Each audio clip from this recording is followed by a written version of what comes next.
mas ainda de ordem médica. Mas o que é que você pode falar desse time que jogou hoje, principalmente de um jogador como o Thiago? Se fala muito naquela situação do Bahia ter perdido os gols, mas ele entrou numa situação como centroavante e fez a parte dele. O que é que você pode falar do Thiago? Boa noite. Alguns jogaram muito durante esse ano e foi importante essa semana para a gente sem usar a equipe profissional, sem mais uma viagem no meio. Então, é importante também para observar os garotos, né? Que foram jogar contra o Confiança. Hoje a gente fez usando alguns jogadores, outros entraram, e eu acho que a gente consegue recuperar bem esses jogadores para o último jogo dessa primeira parte da temporada, que é o contra o Red Bull na quinta-feira. Depois descansamos por alguns dias até a segunda parte do ano. Com relação ao Thiago, ele vem treinando nessa função já há 3 ou 4 meses comigo, né? E ele não é um jogador dessa função de ofício, claro, eu sei, mas ele tem mostrado evolução na função, não pelos gols hoje, mas é um jogador voluntarioso, de uma qualidade técnica que vem evoluindo, tem muita força, Thiago, né? Um jogo aéreo que ele consegue saltar, competir, não é um jogo aéreo fantástico, mas eu acho que ele vem ajudando a gente em todos os sentidos, no sentido de marcação, pressão de bola, ele também colabora bastante. Então, hoje, com a oportunidade que ele teve, jogou nessa função. O William entrou depois, ele ficou mais um pouquinho ainda com o William, voltando um pouco mais pelo lado. Fez 2 gols, acho que é importante para ele ganhar confiança, é jovem, né? Um jogador sub-20 ainda. E tá aqui com a gente, tem sido constantemente convocado para os jogos, nem sempre entra nos jogos, mas tem a boa vontade, a dedicação para trabalhar nessa função, que mesmo não sendo a de origem dele, tem exercido bem nos treinamentos. Boa noite, professor.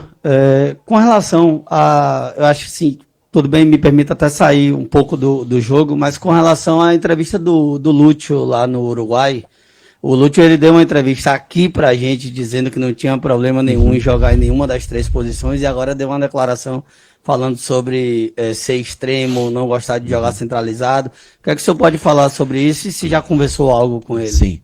O Lúcio tinha conversado comigo, acho que uma semana, mais ou menos antes da convocação, que ele falou na outra vez que gostava. Eu acho que até o torcedor pediu a entrada dele e através da meritocracia ele conseguiu o espaço dele. E o torcedor pediu a entrada dele jogando como 9, né? Mas eu entendo, porque em momentos também, lógico, ele é jovem, em momentos de que a bola não entra, de uma dificuldade, por um motivo ou outro, ele não consegue fazer o gol, é natural que você vá tentando encontrar uma coisa ou outra. Eu acho que tá faltando um pouquinho de confiança, mas como ele falou comigo, eu já tinha falado para ele, né, que nessa volta na parada, que nós poderíamos ter 2 semanas de treinamento e que nós poderíamos investir. Eu acho que será o que ele se sente à vontade hoje. Eu só acho que o torcedor pediu a entrada dele justamente pela posição de 9 que ele fez os gols. Mas vamos tentar fazer o máximo por ele, colocar ele para trabalhar nessa função de lado de campo, né? E tentar achar. Ele é um investimento do clube, um jogador ajudou a gente tantas vezes como camisa 9, e vamos tentar investir. É uma concorrência grande, né, pelo lado do campo. Pulga vem num momento bom, aí nós temos Ademir e Kaique do outro lado, Cauli, que muitas vezes vem de fora para dentro, quando tem um lateral que passa, mas vamos tentar algumas vezes nessa posição, outras vezes se ele precisar ajudar a gente como 9, tenho certeza também que ele nunca deixou de ajudar, de tentar fazer o seu melhor, né? Vamos tentar ajudar ele a ganhar mais confiança, que eu acho que momentaneamente é o que falta. Boa noite, professor. Parabéns pelo triunfo e pela classificação em primeiro no geral, né? É importante. Sim. E é importante também ressaltar que quem quer ser campeão não escolhe adversário. E a chave do lado de cá do Bahia é uma chave toda de Série A. Tem o Fortaleza em casa e, se passar, tem Sport ou Ceará. Gostaria que o senhor fizesse uma análise desses confrontos da Copa do Nordeste. Aí é pesado, sem dúvida nenhuma. Por mais que seja um jogo só, você jogar contra o Fortaleza, contra um Ceará, o próprio Sport, que eu acho que tende a crescer, né? Vem num momento que não é favorável, mas tende a crescer. É sempre difícil. Vão ser confrontos difíceis. Nós até temos aí uma possibilidade, né, de, ao menos o que informaram que pode acontecer, de até antecipar esse confronto antes do início do Brasileiro, dia 12. Então nós também vamos soltar a programação. Nós estamos aguardando para soltar uma programação, porque nós não conseguimos ainda passar para os atletas, né? Dependendo da data, o dia que a gente volta, né? Mas pode acontecer de colocarem para o dia 9, por exemplo, né? Só que para nós é muito pesado, porque nós temos, por exemplo, o Fortaleza tem jogo de semana em semana no início, né? Por não estar disputando a Sul-Americana, já está classificado direto para a Libertadores, não está na Copa do Brasil, então eles têm muitas semanas vagas, nós não temos, né? E para nós vamos ter que escolher, porque a Copa do Nordeste ela faz sentido, é muito legal a competição, ela é, né, a maior competição da região, mas ela faz muito sentido quando ela é jogada nos primeiros 4 meses do ano. Depois disso, ela perde um pouco o sentido. É legal você ser campeão? Claro que é legal.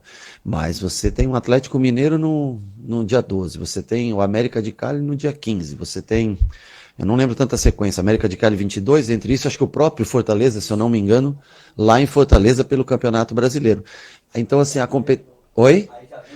Aí já vem Retrô de Copa, e são todos jogos decisivos. Então perde um pouco o sentido a competição quando ela adentra nesse período.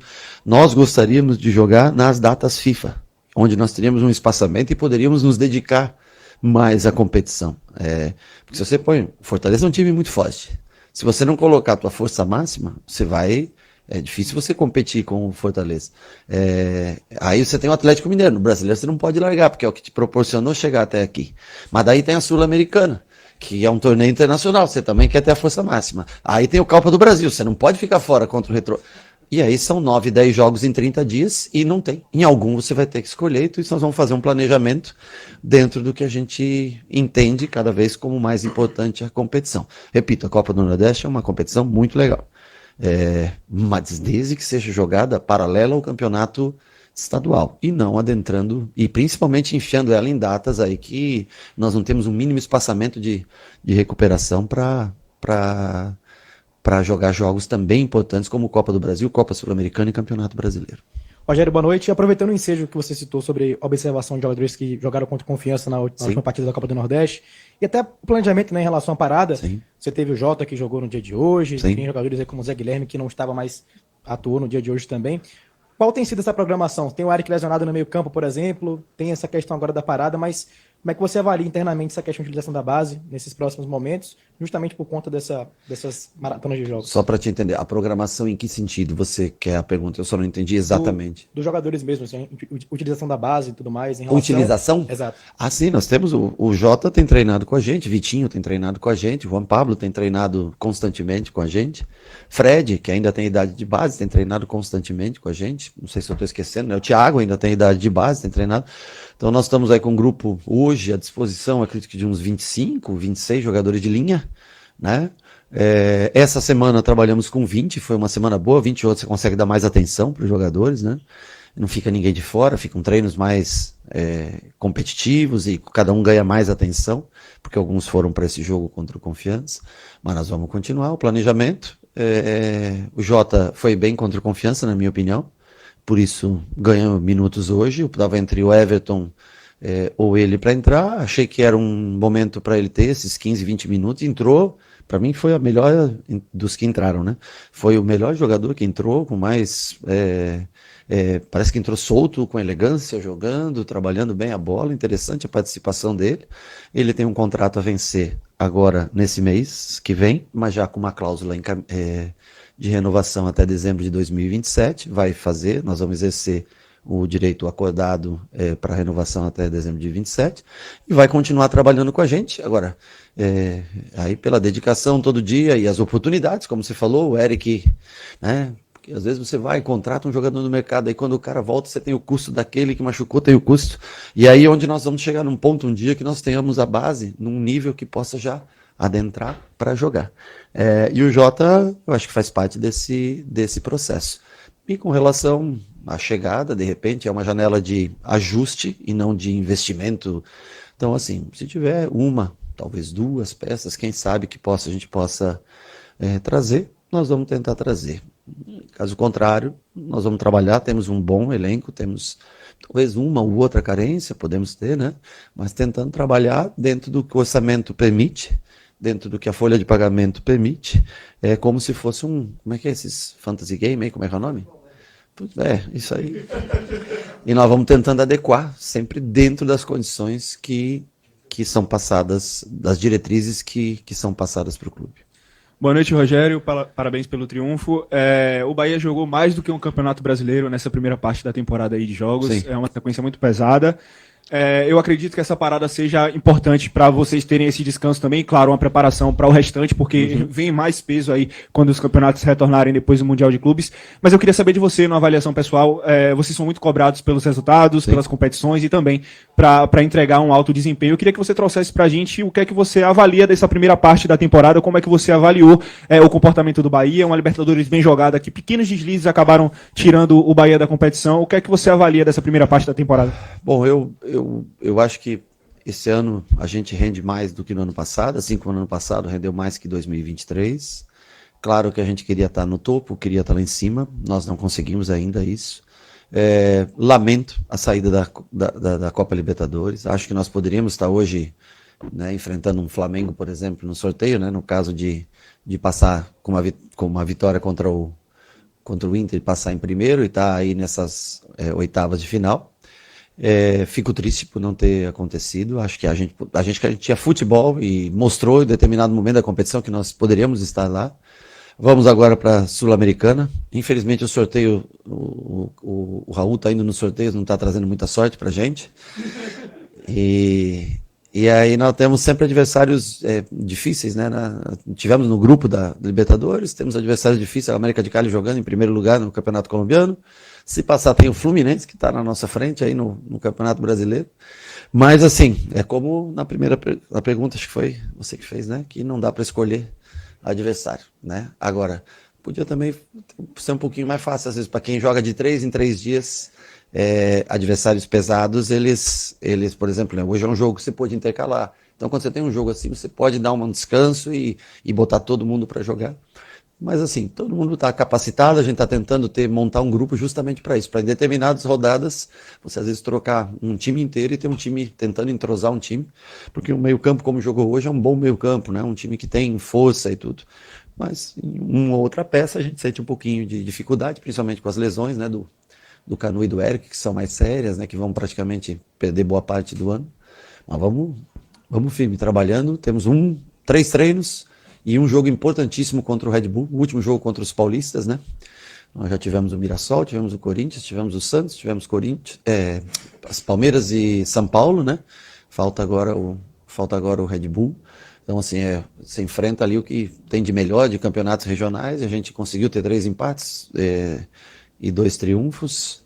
Se a gente vencesse esse jogo, seria de suma importância ultrapassar a barreira dos 20 pontos antes da parada. Esse é o nosso objetivo, sabendo que o Bragantino também teve tempo, se preparou, joga em casa, é muito forte, mas o intuito nosso é tentar vencer esse jogo e tentar garantir nossa permanência no G6 ao término dessa primeira fase de campeonato.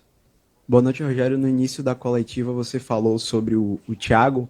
Eu queria voltar um pouco para não falar sobre ele, mas usar ele como exemplo. Porque ele é um garoto da base, subiu no ano passado e hoje jogou como titular, fez gol e saiu aplaudido pela torcida. Queria saber qual é a importância de noites como essa para um jovem que compõe o elenco principal, mas ainda está em formação. Muito importante, eu acho que é tão importante quanto perigoso também, viu? Porque você não pode deixar de ter a tua humildade de trabalhar. Ele é um garoto que tem cabeça boa, Thiago, trabalha sempre da mesma maneira. Mas eu acho que é importante para manter vivo o sonho daqueles que estão lá no CT todo dia trabalhando. Um garoto desse que entra, faz numa noite como essa, tudo bem, é um jogo de Copa do Nordeste, né? Não é um jogo de uma competição internacional, mas eu acho que ele valida a expectativa e o sonho daqueles que estão no Sub-17, Sub-16, né, no Sub-20, treinando e tentando a sua oportunidade. Então, eu acho que ele reitera o quanto é importante a categoria de base para o clube, o quanto é importante resgatar e colocar um time cada vez mais forte de categoria de base para que no futuro uma boa parte, 30%, 40%, 50% do elenco seja montado com jogadores formados nas categorias inferiores. Boa noite, Rogério. Você falou sobre a questão do setor de meio campo hoje, né, que teve uma boa performance. E a minha pergunta quando a gente fala individualmente de cada atleta, é meio complicado. Mas assim, o Michel Araújo, a avaliação que você faz do Michel Araújo em linhas gerais, você já conseguiu o equilíbrio que eu acho que todo treinador busca para poder dar ao setor essa robustez para que a performance seja aquela esperada? Veja bem, nosso meio-campo é o setor com mais opções e mais concorrência. Acho que vocês concordam comigo, né? Eu acho que o Michel teve 2 lesões, duas, né? E vem voltando bem. Não é pelo gol, não. Pela força que ele imprime. É um jogador de força física, boa técnica. Às vezes prende um pouquinho demais a bola, poderia soltar um pouquinho mais rápido, já tenho falado bastante com ele. É um jogador que pode jogar como terceiro homem de meio, como quarto homem de meio, né? Uma posição de ataque trazendo para dentro, às vezes até por fora, apesar que nós temos jogadores com mais características técnicas, não de força como ele. Então está sendo um jogador bem útil, deve melhorar, pode entregar mais, mas eu acho que hoje fez um bom jogo. Não sei qual a avaliação de vocês, não sei qual foi os comentários de vocês, aí eu não sei. Na minha avaliação, na minha ótica, ele fez o gol no momento que ele já estava. Eu segurei o Jota conversando com ele, esperando que saísse o gol, e saiu o gol naquele momento. Mas eu acho que ele ainda pode render mais, mas eu acho que ele vem melhorando gradativamente. Boa noite, Rogério. Parabéns pelo triunfo. Na coletiva passada, nós falamos um pouco sobre jogar em transição, jogar pelas pontas. E hoje, no segundo tempo, principalmente, você montou um esquema que o Bahia se soltou mais, né? Utilizou, obviamente, com um meio mais leve ali, com o Nestor, com o Michel Araújo, até mesmo com o Caio, com o Azevedo ali, que fez um partidaço, diga-se de passagem, né? Eu acho que é consenso aqui entre todos, fez uma partidaça no dia de hoje. Aliás, é uma constante ele fazer boas partidas. Eu acho que ele é o primeiro titular e reserva, né? Ali você pode contar com ele. Mas você mostrou hoje que o Bahia consegue jogar também em transição, muito embora tenha tido a mais a posse de bola, mas quando acelerou o jogo, fez boas jogadas, né? Mas o terço final do campo ali realmente é um desafio, como você destacou. O Thiago entrou, fez 2 gols, um segundo gol foi um bate-rebate ali na zaga, mas fez um segundo gol ali, estava atento. O William José entrou no segundo, no último jogo, fez 2 gols, o Thiago entrou, fez 2 gols. Isso, de alguma forma, o Marinho colocou aqui em relação ao Lúcio, isso aumenta, na sua visão, a temperatura em relação à cobrança que ele vai sofrer, até mesmo pela comissão, pela torcida? O que é que você acha? Não, nós não temos, quer dizer, cobrança, claro que você tem a cobrança todo dia, né, para que não desista, persista, não deixe ser influenciado. Ele falou até um dia, pela primeira vez me xingaram um dia na rua. Eu disse, fica tranquilo, isso é normal. Você vai acontecer, o torcedor, às vezes você perde um jogo, ele está indignado, se você está exposto, é uma figura pública, infelizmente pode acontecer. Mas a pressão é natural para todos. Quem entra, tem a oportunidade, tem que tentar, você vê, o exemplo próprio é o Thiago. Mas não que traga pressão. Eu acho que ele tem que ter cabeça boa, talvez um pouco mais de ajuda familiar também, importante, né? Assim, na presença, que ajude, né? Tem familiares que ajudam, nem sempre os familiares ajudam, né? Nem todos, né? Então, ele vai voltar, vai treinar com a gente, vamos trabalhar um pouco a questão do lado de campo com relação a essa entrevista que ele falou. Ele já havia falado comigo há poucos dias antes de ir para a seleção, eu tinha dado essa mesma, o que eu estou dando resposta para vocês foi a resposta que eu dei para ele. Vamos aguardar a parada, então, que eu posso me dedicar um pouquinho mais nos treinos para você nessa função, e quando ele puder ajudar a gente assim, ou mesmo de camisa 9, que eu acho que ele na entrevista do ano passado fala que também gostava, eu acho que foi o que desencadeou toda essa paixão do torcedor, foram os gols importantes que ele fez, desde aquele do Botafogo, se eu não me engano, que foi o primeiro na Copa do Brasil.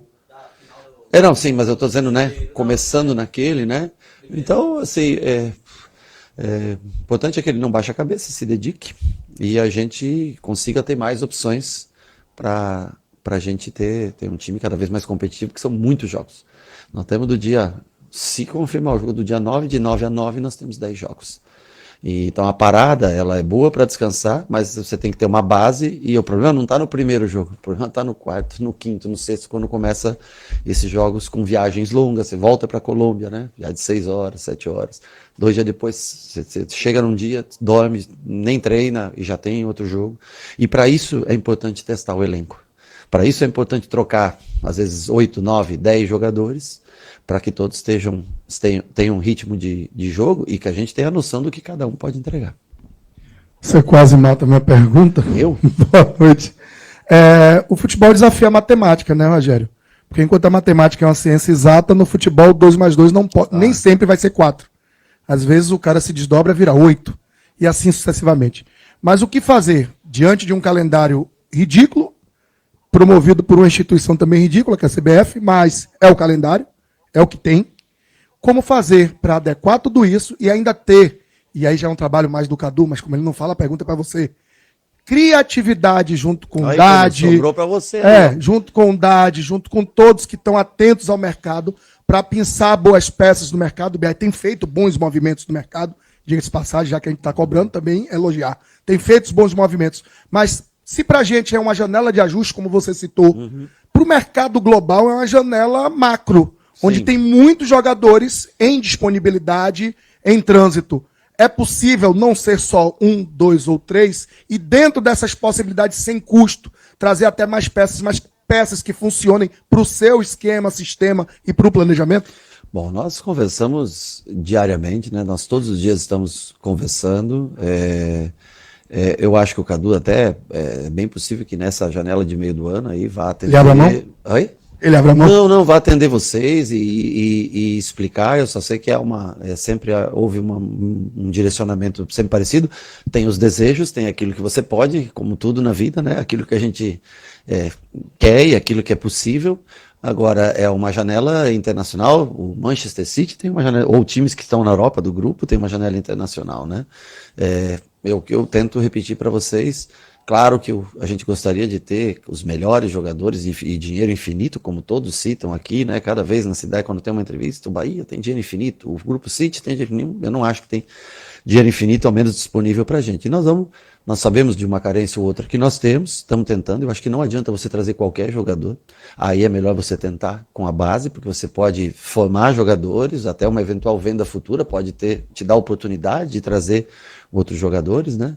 E a gente conversa diariamente. Eu acho que ele até deve atender aí vocês no meio do ano. Tem sempre programada uma, né, no meio do ano, uma entrevista, né? E eu acho que ele pode falar para vocês, mas nós conversamos sempre bem, nos damos bem aqui todos e eu tenho certeza que ele também quer o melhor. Ele também quer contratar os melhores jogadores, eu tenho certeza disso.